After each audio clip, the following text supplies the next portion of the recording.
dejen bien del otro lado. Aquí rápidamente, ya tenía tiempo que no hablaba en este espacio que yo mismo diseñé para hablar de una palabra, considerarla como algo que debería estar incluido en nuestro vocabulario.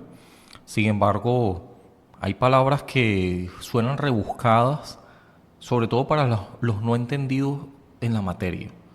Porque bueno, son palabras que responden a una jerga muy particular y pueden considerarse palabras más técnicas, más académicas, más definidas en un léxico que no necesariamente sea el que manejamos diariamente en nuestro vocabulario habitual.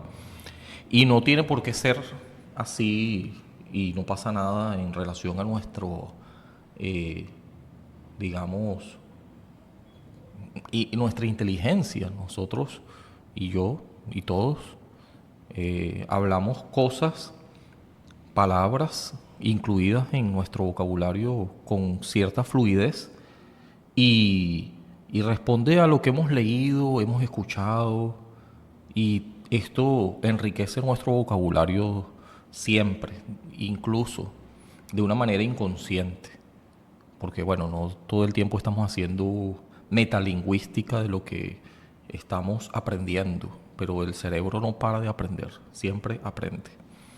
Siempre aprende y cuando escuchamos algo novedoso, nos podrá sonar muy rebuscado y todo, muy difícil de entender, asimilar, y nos podrá sonar incluso pedante, porque yo he estado observando y mucha gente también lo ha hecho, esta similitud que hay entre lo pedante, que es un extremo que además viene del vocablo pedagógico, pedagogía.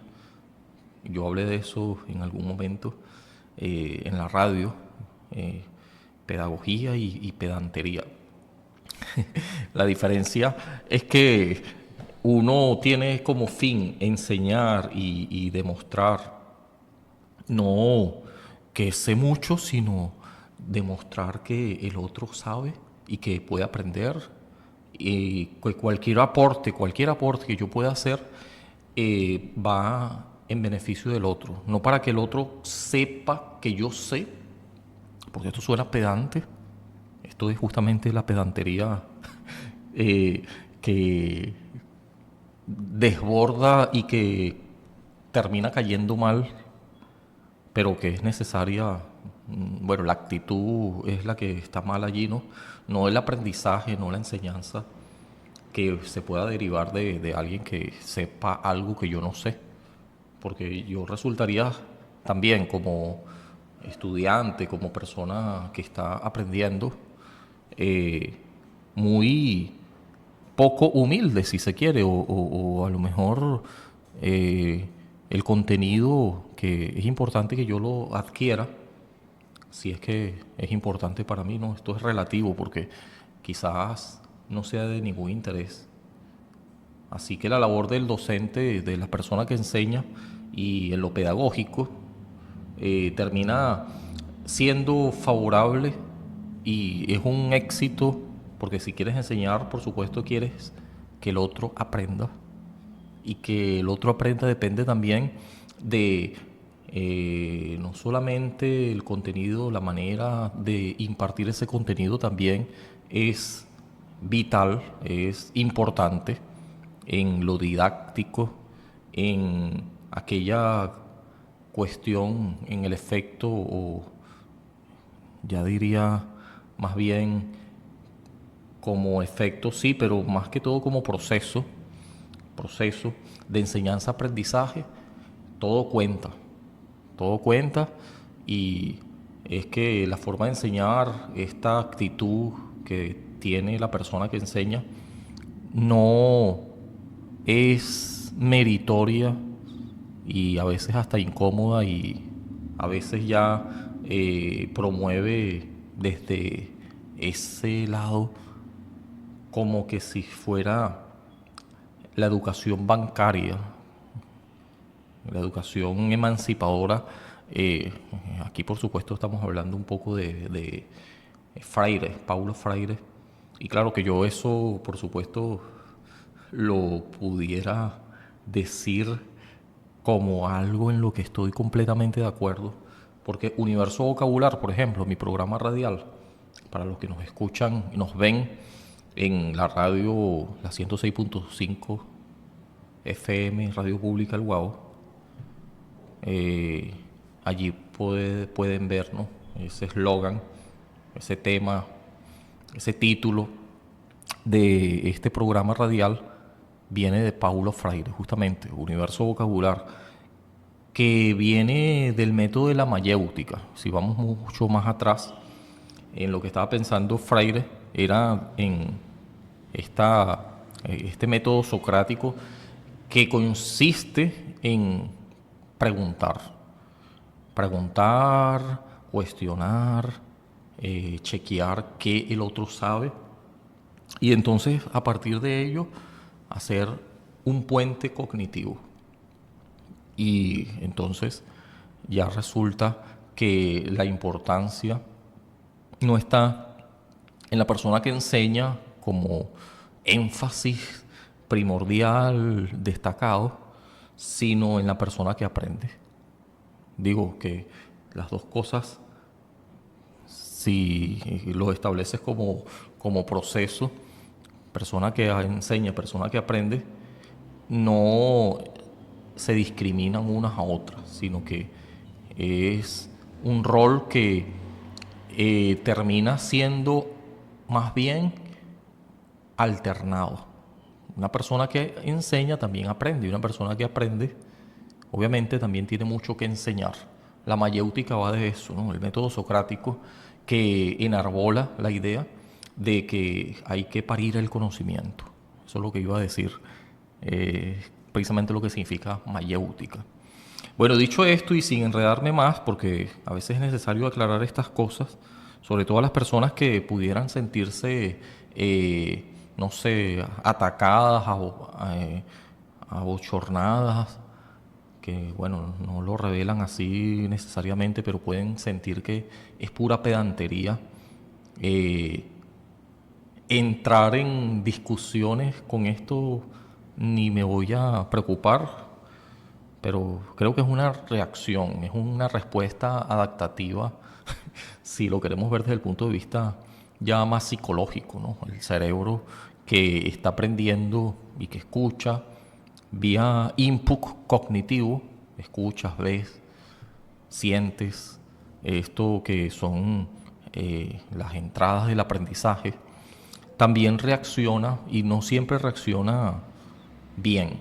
Y habría que ver qué tanto lo que escuchas, porque no hay manera de que dejes de escucharlo. Bueno, aunque yo creo que si se trata de un contenido en YouTube, en cualquier red social, y claro, también cualquier libro, si no te parece que está bien y te provoca tanta incomodidad, sencillamente una de las cosas que uno puede hacer es dejar de escucharlo, dejar de leerlo. No tienes por qué incomodarte con eso. No es obligado. Sin embargo, cuando uno se queda y aprende y le da una oportunidad a algún tema, una palabra, y te pones en condición de humilde, porque después de todo todos tenemos que aprender y no todos los aprendizajes habidos y por haberlos tenemos incorporados y no siempre la comprensión llega tan rápido. Entonces, paciencia. Es algo que va a añadirse eventualmente, si es que lo quieres, a tu vocabulario. Y vale la pena escucharlo, distinguirlo entre las cosas que ya sabes y relacionarlo. Justamente eso es lo que significa estos puentes cognitivos, estos nexos que un profesor, persona que enseña, docente, maestro, pero bueno, todos tenemos parte de eso en algún momento.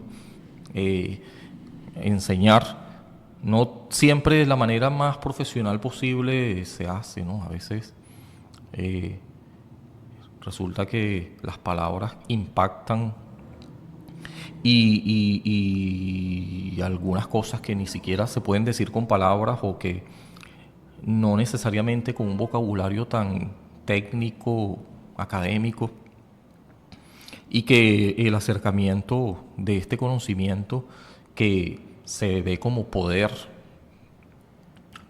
mediante el lenguaje, que es un dominio que no está en todos, pero que sí, y eso es una buena noticia ahora con las redes con internet y todo lo que implica el hecho de que se pueda de alguna manera, sí, y que esto también trae como consecuencia algunos problemas, no todo está exento de problemas, pero sí que el hecho de que se pueda maxificar el conocimiento, la enciclopedia, la era de la ilustración ya traía consigo esa pretensión de hacer público y a través de la razón eh, llegar a ciertas eh, ideas que se pueden relacionar todo el tiempo, porque ya desde David Hume sabíamos, y más allá, ¿no? Porque es que me estaba acordando de David Hume y es que él decía que esta relación que hay entre ideas da como resultado concepciones. Y estas concepciones de estas relaciones de ideas, ya voy a buscar esto aquí rapidito, a ver si yo hablé de esto en alguna vez, en alguna ocasión. Sí, creo que sí. Cuando hablaba de las cuestiones de hechos, cuestiones de... Ok, aquí está. Claro, claro, relaciones de ideas. El enunciado demostrable a priori.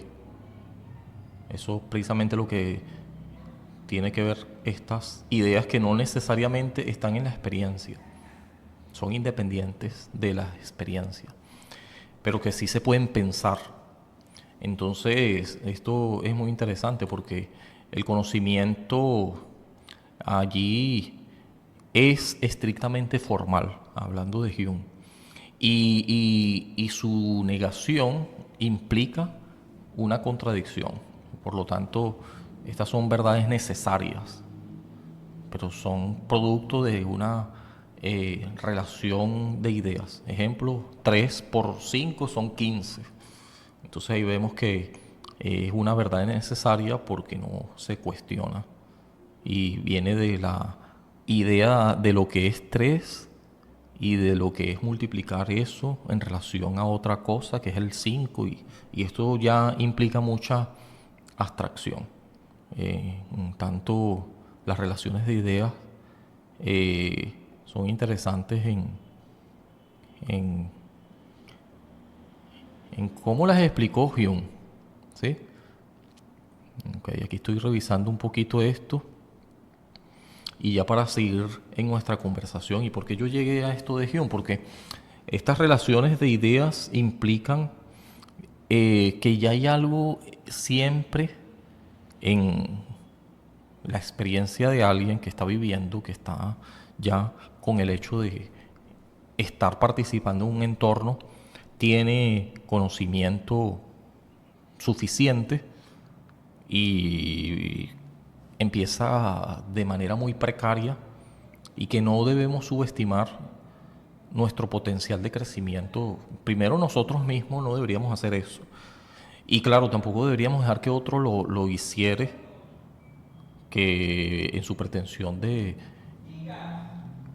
elevarse por encima de nosotros, y uno pudiera hacer eso también, ¿no? Yo no me pongo solamente del lado de, de esta posición victimaria, de víctima, porque no se trata de eso, se trata más bien en la dialéctica, en esta relación de unos y otros, que menos mal la humanidad avanza de esa manera, hay que ponerse de acuerdo y hay que consensuar, hay que, producto de el contrato social de ver cómo nos entendemos y de el entendido de una racionalidad compartida, entonces pudiéramos, y es como ha pasado, alcanzar y con ello elevar nuestro conocimiento, siempre sujeto a revisión. No es del todo, y no sería bueno verlo así, esto sería más bien una derrota y sería muy dogmático. No es todo lo que sabemos lo que se tenga que saber, ni hasta donde estamos eh, es la cumbre del conocimiento. Hay mucho que falta por delante, que es infinitamente superior a esto que conocemos, que creemos conocer y que le damos una cierta sensación de verdad. En el caso de Hume, una vez más, él diría que más bien es un grado de certeza. No es una certeza 100% acabada, necesaria, sino más bien, y es aquí donde es importante entender esta visión en cuanto al conocimiento y cómo aprendemos, traída por Hume. Vemos en esto su forma empírica, el empirismo, para entender que el conocimiento por esa vía es que nos termina llegando muchas de las veces, sin que esto comprometa o difiera de la otra manifestación que ocurre en el conocimiento, que una vez que estas ideas, estas experiencias, el empirismo, una vez más, llegan producto de nuestra vivencia, de nuestra, eh, digamos, posibilidad de tener contacto con el fenómeno, con lo que ocurre, y después en contacto con otras personas que también viven una experiencia a su manera y que tanto pueden concordar con nosotros. Esto de la interpretación que le dan a las experiencias vividas. Y ahí es donde Kane va a hablarnos un poco más exhaustivamente, hablando de los dogmas del empirismo, los dogmas del empirismo, de la cuestión de la indeterminación de la traducción. Y aquí ya esto se empieza a poner más complicado. Y tiene que ser complicado, tiene que ser complicado, no puede ser minimalista. Y no puede ser demasiado difícil tampoco. Tiene que ser complejo porque caemos en la categorización, que es precisamente por razones de tener el control, y vale la pena hacerlo así porque delimitamos el conocimiento y todo como producto de tener una limitada, y esto hay que decirlo, comprensión de lo que sucede, de explicar y de entenderlo. Pero también en medio de todo esto entendemos de que hay muchas limitaciones en este concepto, esta forma de categorización. Es que pensamos en Immanuel Kant y todas estas categorías que él expuso, propuso, y también en aras de esta siempre intención, afán de conocer y de conseguir justamente para llegar a un conocimiento pleno o por lo menos suficiente, vía algunos métodos que se han estado proponiendo, que se han estado aplicando. La metodología es importante. ¿Cómo llegas a un conocimiento válido? Esa es una pregunta que es muy inquietante todavía. Y cómo saber, justamente por honradez intelectual, de que lo que sabes está sujeto a revisión y que además es limitado y que hay muchas cosas por saber. Y lo mismo con las palabras, que es una cuestión muy aunada, contenida, ni siquiera se puede decir que es un puente, ni siquiera se puede decir que es un medio, sino que atraviesa el conocimiento todo el tiempo, el lenguaje, la palabra. Hay elementos no lingüísticos, yo diría más bien no verbales, que también cuando hacemos una revisión de ellos, la paralingüística, por ejemplo, y todo esto que pudiera decirse que están allí para revisarlos y que no caemos en los dogmas del empirismo, porque aunque no lo podemos ver, aunque no lo podemos palpar, aunque no es un contenido que está incluido en el lenguaje, sin embargo, dice mucho acerca de cómo podemos explicar, entender y de alguna manera, mucho más todavía, comprender vía inferencia, abducción, como decía Peirce, lo que son palabras y lo que hay alrededor de estas palabras que terminan comprometiendo el texto, pero que no trascienden más allá de eso. No hay nada fuera del texto, diría Derrida. Y esto, por supuesto, hay que explicarlo mejor y hay que extenderse muchísimo más en cada concepto que estoy diciendo.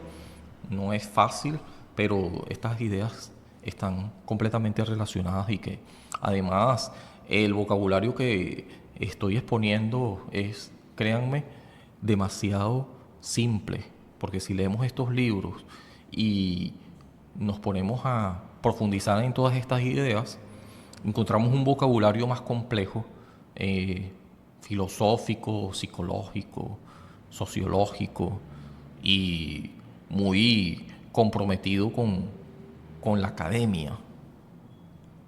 Y quizás muchas veces esto no tenga nada que ver, o por lo menos no está tan consciente cuando lo escuchamos de otra persona o lo leemos de un libro, pero no tiene nada que ver con nuestro vocabulario cotidiano.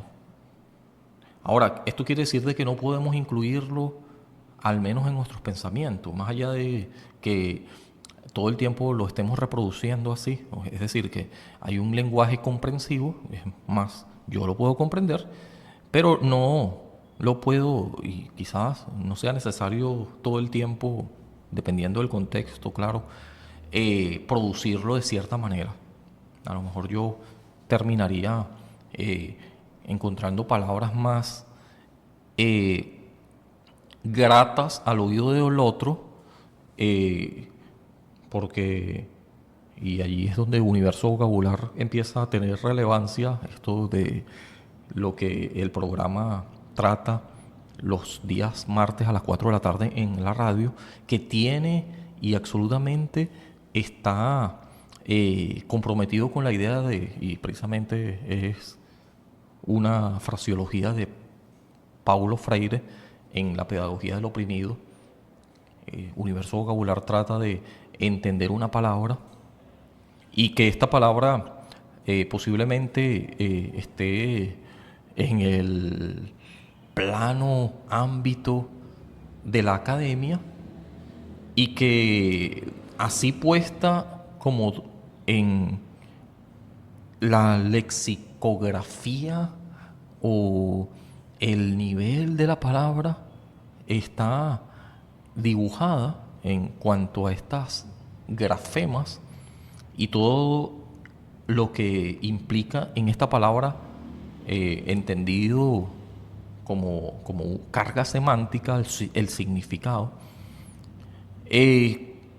Probablemente haya que descomponerla para llegar a ese significado en el entendido de que no se asume tan fácil al escucharlas y después cuando la explicas empieza a tener más sentido.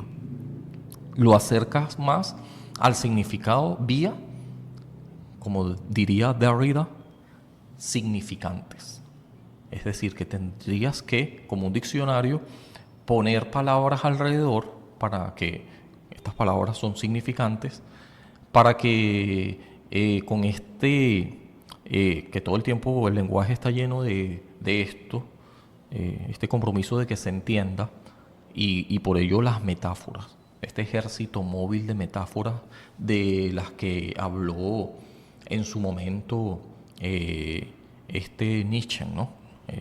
Friedrich Nietzsche. Friedrich. Bueno, nada, esto es algo que yo he explicado en otro lugar también, y que este ejército móvil de metáforas, que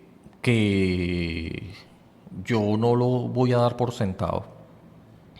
Sin embargo, es algo que se tiene que explicar. No está de alguna manera completamente revelado, ni se puede asumir justamente por eso mismo como obvio que lo tienen que entender. Entonces hay que explicarlo. El significado está implícito, no está explícito. Hay que explicarlo, hay que darle connotación, porque lo que pudiéramos ver en algunos casos, escuchar, cuando es algo que viene de la palabra, el lenguaje oral, nos sonará a nada si no se explica suficientemente bien o medianamente bien, ejemplificando esta palabra. Y de eso trata justamente, y me extendí con todo esto porque la palabra de hoy y de lo que trata justamente Universo Vocabular, por un lado, en la radio, y de rápidamente, es a través de estos significados al que no llegas, pero que siempre pretendemos, pero vías significantes, y este sería la vía más idónea. Tratamos de llegar a un significado, o por lo menos aproximarnos a él. La palabra en cuestión, y ya voy a decirlo rápidamente, es autonoesis.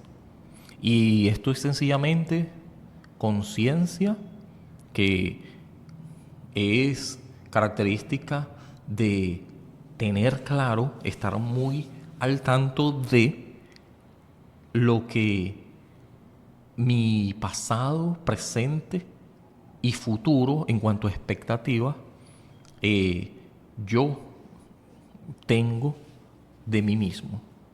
Cierta conciencia autonoética, así también se le puede llamar, que justamente es esta capacidad humana, aquí lo voy a leer textualmente, que nos permite realizar viajes mentales en el tiempo, y que además esto lo enarboló y lo explicó muy bien, que es lo que vamos a estar tratando de explicar ahora mismo, Endel Turbing.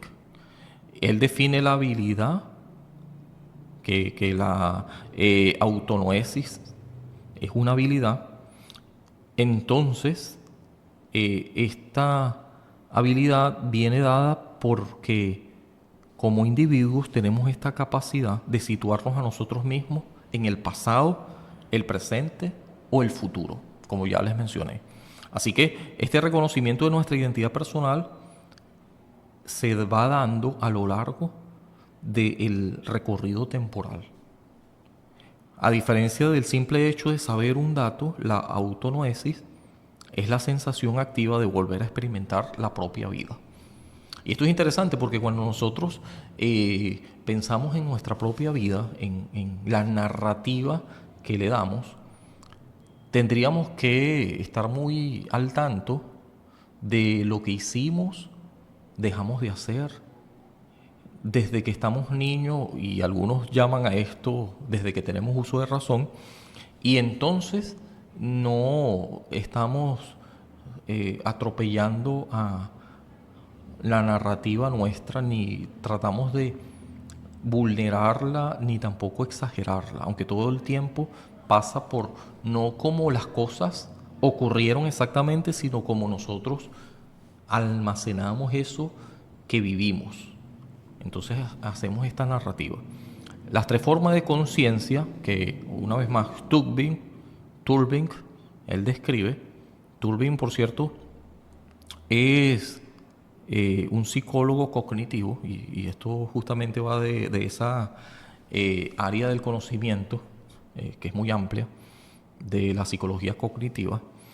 Él estructuró la conciencia humana de cierta manera y ya vamos a aterrizar un poquito en estas tres formas que él, o niveles que él describió. Cada uno está vinculado a un tipo de memoria específico, porque esto tiene que ver con la memoria y precisamente es de donde están nuestros recuerdos. Primero, y el orden no importa, pero primero, la conciencia noética está ligada a la memoria semántica. Es el conocimiento de hechos y datos sobre el mundo sin un apego personal. Por ejemplo, saber que París es la capital de Francia, aquí tengo anotado algunos ejemplos, y otro ejemplo pudiera ser saber que naciste en una fecha determinada, puedes recordar eso, puedes recordar esa fecha sin necesidad de tener una memoria tan amplia de el evento del nacimiento, porque nosotros no recordamos el nacimiento, qué estaba haciendo yo cuando nací, en qué estaba pensando, eso no queda registrado en nuestra memoria porque no hay uso de razón, o por lo menos es así como nosotros le decimos, ¿verdad? No tenemos uso de razón al momento de nacer y casi, aunque esto siempre, por supuesto, va a comprometer nuestra vida, la niñez, lo que ocurre en la niñez, pero casi no atesoramos memoria de esos eventos, y mucho menos del momento en el que naciste. Ese mismo momento, aunque sí puedes recordar la fecha, y seguramente porque te la dijeron y lo guardaste en la memoria, en esta conciencia noética ligada a la memoria semántica. La otra conciencia es la anoética, que está ligada a la memoria procedimental. Es una conciencia no cognoscitiva, limitada estrictamente al presente inmediato y sensorial. Gestiona los hábitos, las habilidades motoras y las reacciones automáticas. Entonces aquí hablamos de una memoria procedimental, y esto se parece mucho a el sistema 1 de Daniel Kahneman, que justamente es algo que se hace de manera automática, que se hace sin tener demasiado control sobre la ejecución de esto. Respiramos, no nos olvidamos de dónde están nuestras extremidades, esto se llama propiocepción, y todo esto que nos termina ayudando a sobrevivir y a vivir. Es una cuestión que se gestiona ya de manera habitual. Las habilidades motoras y todas estas reacciones automáticas que, que son de el pensar rápido de Kahneman, si le queremos dar una comparación allí. La conciencia autonoética, que está ligada a la memoria episódica. Ya esta es la tercera de estos niveles que habló Turbing, de estos tres niveles.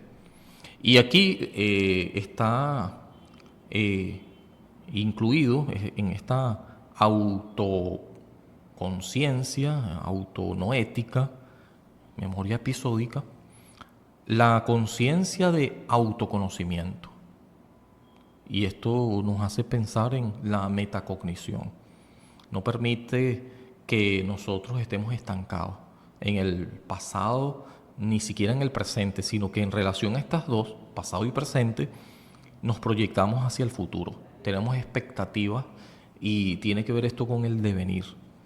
Es un evento que podemos recordar en el pasado, o también podemos anticipar escenarios futuros, podemos imaginar, y esta imaginación es precisamente relacionada a lo que podemos o no hacer, y esto lo percibimos siempre como, en el escenario cualquiera de los que esté ocurriendo en esta memoria episódica, como que si nos hiciéramos una película de lo que vamos a hacer o podemos hacer o nos puedan hacer, y nosotros allí en esta película, en este pensamiento o en esta imaginación, somos los protagonistas de esa experiencia. Entonces aquí vemos en esto, y aquí podemos hablar de otras cosas pero que nos llegan por vía de ya anatómica, neurológica. Cuando pensamos en la neurociencia, justamente de todo esto que ocurre y cuáles son los aproximadamente las áreas de nuestro cerebro que se activan cuando tenemos esta conciencia y tenemos esta autonoesis en activo. Entonces allí pensamos en áreas de de nuestro cerebro, como la corteza prefrontal, que es la vía de la memoria episódica. Sufren un traumatismo, es decir, si hay un daño ocasionado, entonces ya allí, justamente por esos daños, es que se ve y experimentalmente se nota cuáles son las áreas que funcionaban, para qué cosa funcionaban y cómo es que su, digamos, papel en la memoria tenía cierta preponderancia. Cuando no funcionan, uno sabe, ok, aquí hay algo y esto era lo que lo hacía funcionar. Esta área del cerebro, que además es muy amplio y muy difícil de entender, es complejo. Pero sí, cuando la corteza prefrontal o las vías de la memoria episódica sufren un traumatismo o presentan variaciones en el neurodesarrollo, y esto pasa cuando hay una anomalía, la autonoesis puede verse profundamente alterada, afectada. En estos casos, una persona puede retener un vasto conocimiento semántico, no ético, pero perder la capacidad de anclar esos hechos en una historia personal, cohesiva y continua. Se pierde la cohesión, la coherencia, la continuidad. Entonces a veces puede que hay una película por ahí que habla de eso, la estoy recordando mientras eh, considero estos conceptos, que habla de una, y hay más películas, ¿no? Pero recuerdo esta específicamente de Adam Sandler, creo que es de la película, de una chica que tiene una memoria que se resetea todo el tiempo al ir al día siguiente, o sea, la memoria episódica eh, termina estando afectada y es el lóbulo prefrontal lo que está allí comprometido. Ya vamos a ver si les dejo esa película por aquí, no me acuerdo el tema de la película, pero sí recuerdo todo eh, el drama y el desarrollo que implica esta película, y además que hay mucha gente que ya la ha visto, ya la van a recordar. Entonces, los lóbulos frontales actúan como el director ejecutivo. Ahí está el, digamos, la torre de control. Y allí justamente permite, cuando funciona bien, que nuestra atención o estímulos sensoriales inmediatos del aquí y del ahora estén muy presentes, memoria episódica, y puedan navegar en el tiempo mental. Y hay una red porque hay muchas sinapsis y conexiones neuronales, que es precisamente lo que hace posible que regiones del cerebro estén articuladas. Se activan intensamente durante un pensamiento y tienen en tanto autorreferencia y van evocando. Esto precisamente lo que tiene que ver con la autobiografía, la manera de percibirse, la narrativa. Esto es vía red neuronal. Las regiones como el precúneo y la corteza cingulada son las que se activan, entendiendo esto desde la neuroimagen, la neurociencia. El asunto está en que la conciencia autonoética, que está ligada a la memoria episódica, es la que nos invita a recordar y también a imaginar. Y esto precisamente es súper importante porque nos mantiene anclados y nos da una sensación de quién soy yo. Esto tiene que ver con nuestra identidad y cómo nuestra narrativa y cómo esta forma de autopercepción de nosotros mismos nos termina dibujando el qué somos en la medida que sabemos quiénes fuimos, y además eso no nos compromete con lo que vamos a hacer en el futuro. Claro, sí, digamos, está relacionado porque es un flujo, nuestra vida es un flujo, y las cosas buenas o malas que hicimos, decisiones que ya dejamos de tener en cuenta y que posiblemente ya no sea nuestra vida actual, porque nuestra vida todo el tiempo va cambiando, no es inamovible, no es nuestra vida y lo que transcurre en medio de ella.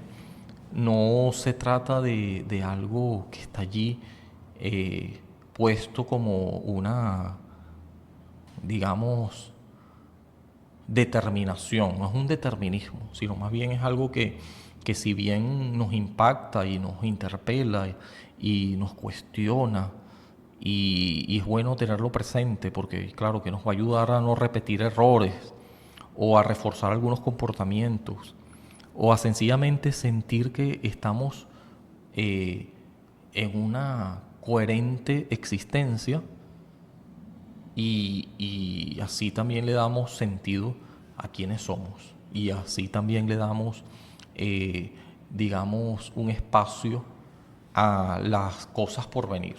En tanto, nuestro futuro también es algo que nosotros tenemos en mano y podemos de alguna manera alterar, manejar.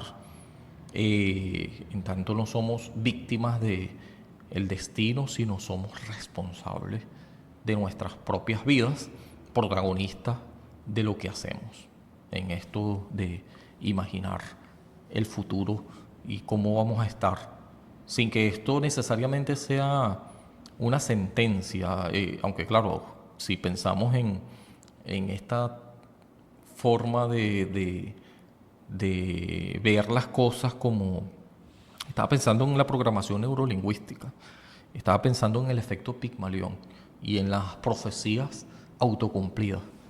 Esto sí tiene mucho que ver con lo que te propongas y lo que te digas a ti mismo. Esto se amplifica en nuestro cerebro y de alguna manera sí que condiciona lo que podamos hacer, y que también nos mueve a que hagamos algo. Eso no tiene nada más que ver con pensamientos abstractos, pero claro que empieza por allí y después no se queda allí, sino que se va a la acción. Y esa acción puede hacer que todo el tiempo nos estemos desplazando de un lado a otro en nuestra vida, que tiene una... siempre quisiéramos pensar temporalidad, espacio-tiempo, y que además es acumulativa, y tener conciencia de ello, pasado, presente y futuro, en perspectiva, como la imaginación, y también consciente de quienes están a nuestro alrededor y cómo nos influyen y cómo podemos también influir en ellos, es precisamente de lo que trata. Y ya voy a ir terminando la palabrita de hoy, que esto además ha sido largo por sobre todo la introducción que hice al principio. La arquitectura de nuestro cerebro, que está ya definida en todos estos procesos mentales, esto de Ender Turbin que intenté explicar, que por cierto, el libro de referencia donde se explica esto, ya lo voy a buscar, donde explicó esto Turbin, vamos a ver, tiene que ver justamente con eso, ¿no? Ya se los voy a poner aquí, pero aquí lo estoy buscando para decirlo. Muy bien, aquí está.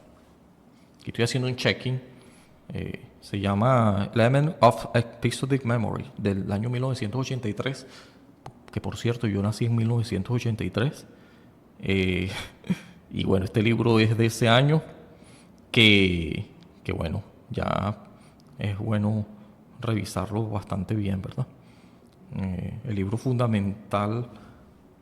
fundamental para explicar esta teoría de Turing sobre la memoria episódica, la memoria semántica y todo esto, ¿no? Elementos de la memoria episódica. Ese sería el tema del libro en español. Lo voy a dejar hasta aquí. Chao, chao. Nos vemos otro día.